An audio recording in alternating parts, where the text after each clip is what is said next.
दोस्तों, आज हम एक ऐसी कहानी का डीप डाइव करने वाले हैं जो किसी ब्लॉकबस्टर फिल्म से कम नहीं है। डॉक्टर वेलुमनी की ये 50 साल की जर्नी सिर्फ एक बिजनेस खड़ा करने की बात नहीं है। यहाँ ये कहानी है जमीन से उठकर आसमान छूने की और रास्ते में कुछ ऐसे डेयरिंग फैसले लेने की जो शायद ही कोई और लेने की हिम्मत करे। तो चलिए इस कमाल के सफर को समझते हैं।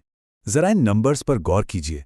सिर्फ 500 रुपए से लेके 5000 करोड़ रुपए तक का सफर सोचकर ही रोंगटे खड़े हो जाते हैं ना। सोचिए, एक नौजवान मुंबई जैसे अनजान और बड़े शहर में कदम रखता है और उसकी जेब में सिर्फ 500 रुपए हैं, और जब वो अपनी कंपनी बेचता है तो वो $1 बिलियन यानी पूरे 5000 करोड़ रुपए का एग्जिट होता है। ये एक्सट्रीम शुरुआत और ये विशाल अंत ही इस कहानी को इतना एपिक बनाता है। पावर इन एक्सट्रीम पॉवर्टी यानी अत्यधिक गरीबी की ताकत सुनने में थोड़ा अजीब लग सकता है। हम अक्सर मानते हैं कि पैसा ही पैसे को खींचता है ना? लेकिन डॉक्टर वेलुमनी के केस में रिसोर्सेज की कमी और ये गरीबी ही असल में उनकी सबसे बड़ी बिजनेस स्ट्रेंथ बन गई। उनका इस पर एक बड़ा ही दिलचस्प नजरिया है। वो कहते हैं कि गरीबी आपको फैसले लेने की ताकत देती है। लॉजिक बहुत सिंपल है। जब आपकी शुरुआत ही जीरो से होती है, जिसे वो अपना X1 कहते हैं, तो आपके पास खोने के लिए कुछ होता ही नहीं है। सफलता उनके लिए एक डेल्टा है, यानी जहां से आपने शुरू किया और जहां आप पहुंचे उसके बीच का अंतर। और क्योंकि उनका बेसलाइन जीरो था, इसलिए हर फैसले ने उन्हें सिर्फ आगे ही बढ़ाया। कोई डर ही नहीं था नीचे गिरने का। अब जरा उनके शुरुआती संघर्षों को देखते हैं। असली ग्रिट किसे कहते हैं, ये यहां से समझ आता है। 13 साल की उम्र में जो लड़का स्कूल की फीस भरने के लिए चिलचिलाती धूप में खेत से कपास चुगता था, वो 1982 में सिर्फ 500 रुपए लेके मुंबई आ जाता है, रेलवे स्टेशन पर 3 रातें गुजारता है और फिर अपनी मेहनत से भाभा एटॉमिक रिसर्च सेंटर जैसी टॉप जगह पे नौकरी हासिल कर लेता है। 1992 में थायराइड बायोकेमिस्ट्री में उनकी PhD पूरी होती है और आखिरकार 1996 में सिर्फ 2 लाख रुपए की सेविंग्स के साथ थायरो केयर की शुरुआत होती है। क्या कमाल का डेडिकेशन है। अब आते हैं द रोमांस विद रिस्क पर, यानी जोखिम से प्यार। देखिए, एक बेहद सुरक्षित और रिस्पेक्टेड सरकारी नौकरी छोड़कर एंटरप्रेन्योरशिप की उस अनिश्चित और डरावनी दुनिया में कूद जाना, ये कोई मजाक नहीं है। ये रिस्क कैसे लिया गया, ये समझना बहुत जरूरी है। इतनी बड़ी छलांग ऐसे ही आंख बंद करके नहीं लगाई गई थी। इसके पीछे एक बहुत ही कैलकुलेटेड सेफ्टी नेट तैयार किया गया था।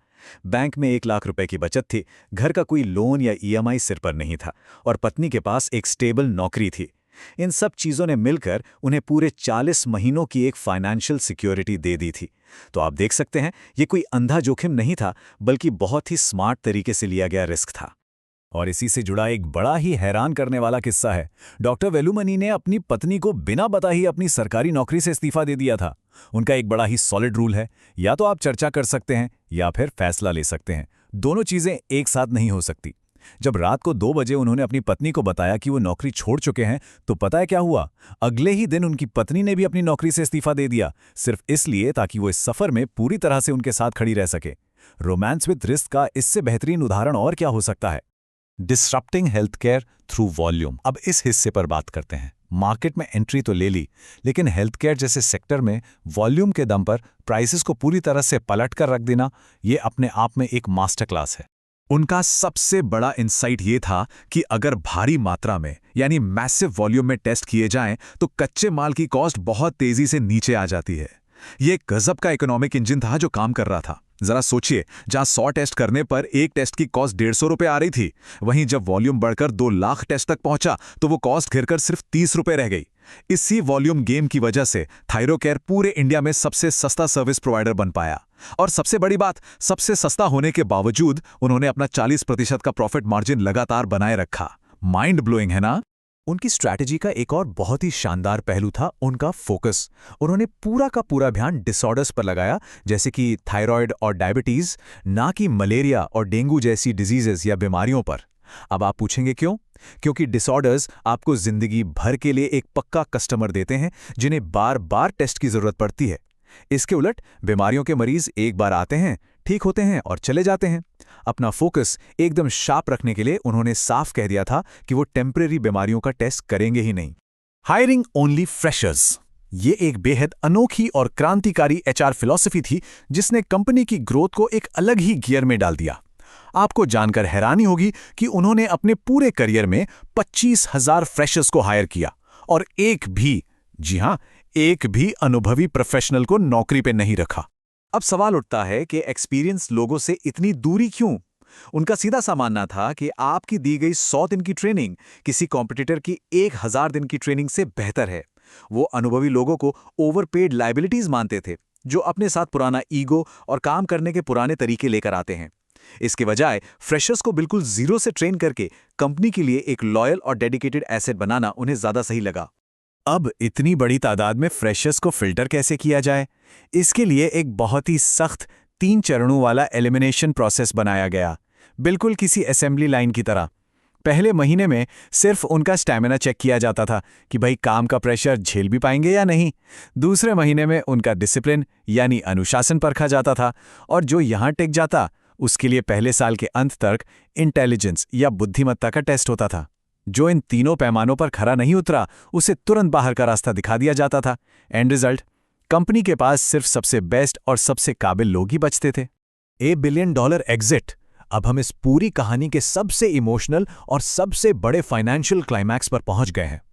एक ऐसा मोड़ जहां बेतहाशा सफलता और एक बहुत गहरी व्यक्तिगत त्रासदी दोनों एक साथ आकर खड़े हो गए।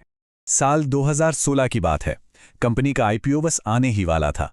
हर तरफ जश्न का माहौल होना चाहिए था, लेकिन उस दिन से ठीक 50 दिन पहले एक ऐसा दुखद हादसा हुआ जिसने सब कुछ बदल दिया। डॉक्टर वेलुमनी की पत्नी का पैंक्रियाटिक कैंसर से निधन हो गया। वो सिर्फ उनकी पत्नी नहीं थीं, वो इस कंपनी की एक अघोषित को-फाउंडर थीं। उन्होंने हर मुश्किल वक्त में हमेशा पर्दे के पीछे रहकर इस पूरे साम्राज्य को खड़ा करने में अपनी पूरी जिंदगी लगा दी थी। उस वक्त डॉक्टर वेलुमनी ने जो कहा था वो सीधा दिल पर लगता है। उन्होंने कहा, ये ऐसा था जैसे आप अपने सबसे अच्छे साथी के साथ माउंट एवरेस्ट की चढ़ाई कर रहे हों और चोटी सिर्फ 50 मीटर दूर हो। अपने उस साथी को इस तरह खोने के बाद उन्हें लगा जैसे बिजनेस को आगे बढ़ाने की सारी खुशी ही छिन गई हो। मन में यही सवाल था कि अब ये सब किसके लिए करना है, और सच कहें तो यही वो टर्निंग पॉइंट था जिसने उनके मन में कंपनी को बेचने का ख्याल डाल दिया। फिर आया कोविड का दौर, और इस महामारी के दौरान थायरोकेयर का वैल्यूएशन और डेली रेवेन्यू तो जैसे आसमान छूने लगा। प्री कोविड के समय जहां रेवेन्यू 1 करोड़ रुपए प्रतिदिन था, वहीं कोविड के पीक पर यह सीधा डबल होकर 2 करोड़ रुपए प्रतिदिन हो गया। कंपनी के शेयर की कीमत 45 रुपए से छलांग लगाकर 1200 रुपए तक पहुंच गई। इसी अनपेक्षित और अभूतपूर्व उछाल ने उन्हें 2021 में $1 बिलियन यानी लगभग 5000 करोड़ रुपए का एक परफेक्ट एग्जिट विंडो दिया, और आखिरकार उन्होंने कंपनी बेच दी। तो इस पूरे सफर को देखने के बाद आखिर में एक बहुत ही गहरा सवाल उठता है, क्या आप लाड़ प्यार में पलना चुनेंगे या फिर काबिलियत के लिए एक कड़ी परवरिश? डॉक्टर वेलुमनी का पक्का विश्वास है कि जो लोग बहुत ज्यादा कंफर्ट या लाड़ प्यार में पलते हैं, उन्हें असल जिंदगी में कुछ बड़ा बनाने में बहुत संघर्ष करना पड़ता है। उनका मानना है कि अभाव और एक सख्त परवरिश ही इंसान को मुश्किलों से लड़ना सिखाती है। ये कहानी हमें अपने खुद के कंफर्ट जोन और लचीलेपन पर सोचने को मजबूर कर देती है ना? इन लेसन्स को अगर हम अपनी लाइफ में उतार लें तो शायद हम भी अपना एक डेल्टा क्रिएट कर सकें। इस डीप डाइव में मेरे साथ जुड़ने के लिए शुक्रिया।